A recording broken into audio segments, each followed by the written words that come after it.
It's what? I think I just saw Sam over there. Ash, are you sure? I don't know, but come on, I think we should check it out. Well, I'm pretty sure whoever's bleeding came through here, okay? So we really gotta get moving, like now.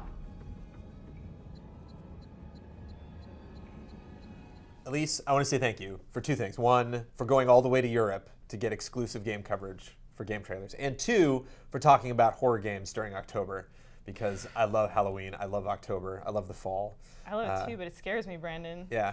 I like scary things. I like seeing dumb teenagers get mutilated. Me too, Is that right? wrong? It's fun. I mean, I know it might be wrong to really enjoy that 365 days out of the year, but just during October, this game might be something I want to play. Yeah, Until Dawn. The dumber the better. Yeah, it was supposed to be like PS3 exclusive, Move supported when it was announced in 2012, but now I guess Sony's decided it's going to come out on the PS4. So 2012, I don't remember that at all. I didn't remember it either. I was like at the Gamescom press conference when they brought it up, I thought, oh, is this new? But apparently it was in the works and they completely reworked it.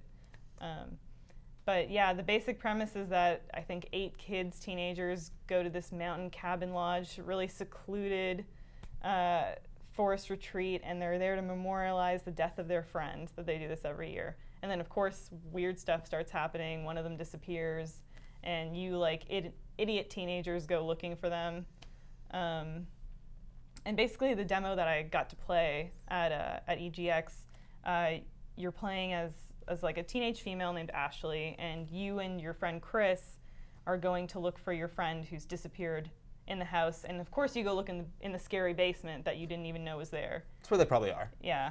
And it's sort of like very, very basic controls, a la like Walking Dead. You're third person? Yeah. Okay. You're examining objects with like X, and then you're rotating them with the controller, and there's not much to it. I just picture you like when you're playing it. Yeah, this is just me playing, so there's not a whole lot to the actual mechanics, but it's I kind of described it as Walking Dead meets PT Light in terms of imagery, because there is some of that like white ghostly face woman. How imagery. Big was the environment? Was it just like a hallway, but it took you forever to get down it, or was it interesting looking at all? Was it kind of fun to explore and look at this stuff? It was a basement, and it was just dark. It was a basement. It was dark rooms and hallways, and like you're like kind of approaching everything cautiously, but at the same time, like, oh, you get to a room and there are a bunch of bloody meat hooks hanging on the wall, and instead of turning around, you're like, better explore these meat hooks. Did the people look scary or scared? Like, was it cool to see? Because I imagine, like, when I look at this, I think of Heavy Rain. Mm-hmm. It's like Heavy Rain would be cool if Heavy Rain was a really intense horror film, and it wasn't just decisions where you're like, oh, that's that person's family member, and they have to make that decision. Or something like Walking Dead, where it's like, oh my God, to lose that person would be scary. But Walking Dead can't really deliver. There's a giant A button flashing at you. You can't really deliver that. You're not just watching the story. You are this person, and you're in this environment, and the natural environment looks so great that you actually believe for a second, like, oh my God, I'm in this horrific situation and I have to escape.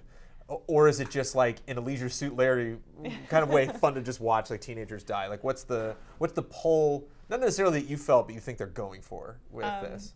Like, as you're just playing, you're sort of invested, and the tension is building. The music cues are building you towards something. When they're actual cutscenes, like, they're sniveling, they're crying, they're terrified teenagers, so it works. And there is one really like heavy part in the demo. I don't know, should I talk about it? Talk about heavy stuff? Yeah. Heavy spoiler stuff, or like heavy spoiler, stuff? but it was in the demo, so. But isn't there like variance in the game? Can't you like kind of decide who dies and who goes? You so can. Yeah, so it's not necessarily. It's one of like 100 possible different spoilers in the game. I don't know how many. So do you think I should different mention roads. it? If Do people it. played it, so you were playing as Ashley. Spoiler alert. Spoiler. You and your friend Chris are searching for your friend in the basement, and then you encounter scary clown mask guy who like knocks you out. When you guys wake up, you're both tied to chairs, and there's a saw blade like lowering itself onto you.